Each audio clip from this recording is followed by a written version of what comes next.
Two shots, that's all it took. From 1918 to 1992, Yugoslavia was a split country. Tensions between Austria-Hungary and Serbia led to the assassination of Archduke Franz Ferdinand, helping to create the first phase of Yugoslavia. The Kingdom of Yugoslavia was the first of the three Yugoslavias. It lasted from 1918 to 1941, when the Axis powers invaded it. It was mostly controlled by the Serbians, with kings Peter I, Alexander I, and Peter II heading the government. Peter I, the last Serbian king, ruled as the King of Yugoslavia for 3 years, from 1918 to 1921. During his reign, the government was mostly a unitary constitutional monarchy. This meant that there was one central government that acted according to a written constitution.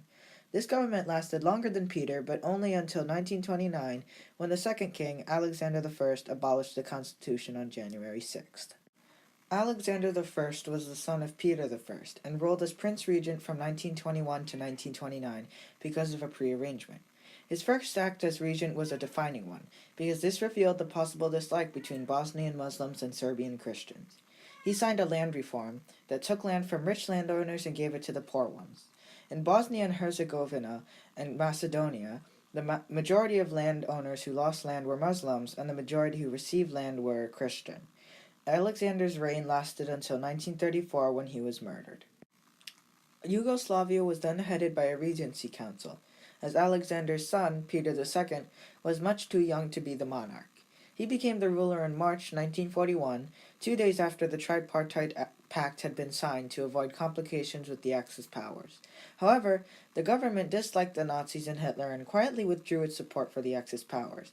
In response, however, the Germans attacked just 10 days later and easily took over the hapless country, thus ending Peter's short reign, along with the first Yugoslavia. This map is a breakdown of how the Axis powers and their puppet countries divided up Yugoslavia. In the top left corner of the map is Germany, who, despite having the least amount of its own land in this map, has the most land of Yugoslavia. The dark blue right under it is its annexation, while the red and regular green are Croatia and Serbia, respectively, acting as puppet nations. On the right of Germany is Hungary, which got to annex 2 regions of Yugoslavia as well, the yellow regions. Next to Hungary is Romania, which doesn't have any annexations. Below that is Bulgaria, which annexes the light blue region. The white strip between the Adriatic Sea and the light green region is Albania, another puppet nation of Germany's, which annexed the light green region. Germany's final occupied country of Yugoslavia is Montenegro, the dark green region in the middle of everything. Yugoslavia had 2 different names from 1945 to 1992. However, the true phases of the country were marked by the Tito and post-Tito periods. Josip Broz Tito, or just Tito, was the only president of Yugoslavia. However, Ivan Ribar, his predecessor, was the other political leader during the second phase of Yugoslavia. Ribar was the president of the Presidium of the National Assembly, the parliament, from 1945 to 1953. His reign was tainted by Tito, however, who controlled most of the foreign policy as prime minister. At first, Yugoslavia allied with the Soviet Union, but the ties were soon severed when Yugoslavia was expelled from the Common Forum. The Western countries soon supported Yugoslavia, helping them avoid famine and sending weapons to help them defend from a Soviet attack. Tito, however, was wary of relying too much on the West. When he became the president in 1953, he helped start a major reform movement. It was comprised of 3 major changes: rapid liberalization and decentralization of the country's political system, the institution of a new, unique economic system, and a diplomatic policy of non-alignment. This reform lasted during the 50s and 60s, when the country's name was changed to the Socialist Federal Republic of Yugoslavia. From the 70s until Tito's death, the country was split, with the member countries attempting to gain power over one another, as Yugoslavia as a whole was trying to keep the power equally divided. Tito's death came as a shock to the country, as he had been their savior and had been the country's identity for over 3 decades. This ending to the second Yugoslavia was a sad one, but the immediate aftermath, although shocking, was somewhat inevitable. Despite Tito's worry of relying too much on Western countries for financial support, Yugoslavia found itself in major foreign debt, and if not for the help of America's friends of Yugoslavia, the country would be in far greater debt and destruction. In turn, the government started to turn the economy away from communism and toward a market economy. But the person who started this movement, Prime Minister Ante Markovic, never saw a full turn away because of the breakup of Yugoslavia. This marked the beginning of the Serbian genocide. In retaliation to the ongoing liberal decentralist nationalism by the Croats and Slovenes, the Serbian conservative centrist nationalists decided to attack. The Croats and Slovenes then declared themselves independent, but Serbia launched an attack on each of the respective nations. The attack in Slovenia failed, but Croatia could not hold back the Serbians. Serbia also attacked Bosnia and Herzegovina, starting the ethnic cleansing of the Bosniaks, Bosnian Muslims, and Bosnian Croats.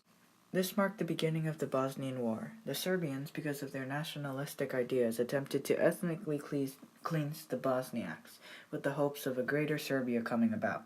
Although it was first considered ethnic cleansing, the actual action taken by the Serbian nationalists was genocide. In the beginning, the UN neglected to help the struggling Bosnian government who, despite help from Croatia, controlled only 3 towns in 1993, which were Srebrenica, Zepa, and Gorazde.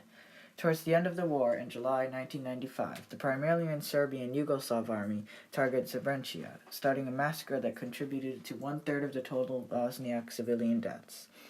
The Bosniak men in Srebrenica were killed immediately or taken to sites for mass execution, whereas the women were taken away to be sexually abused and killed. The total death from the massacre is about 7,000 to 8,000 people.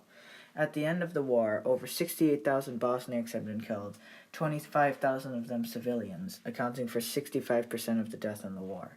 Finally, because of the growing destruction and dehumanization happening in Bosnia, world support started growing, which caused more countries to help Bosnia and Croatia fight Serbia.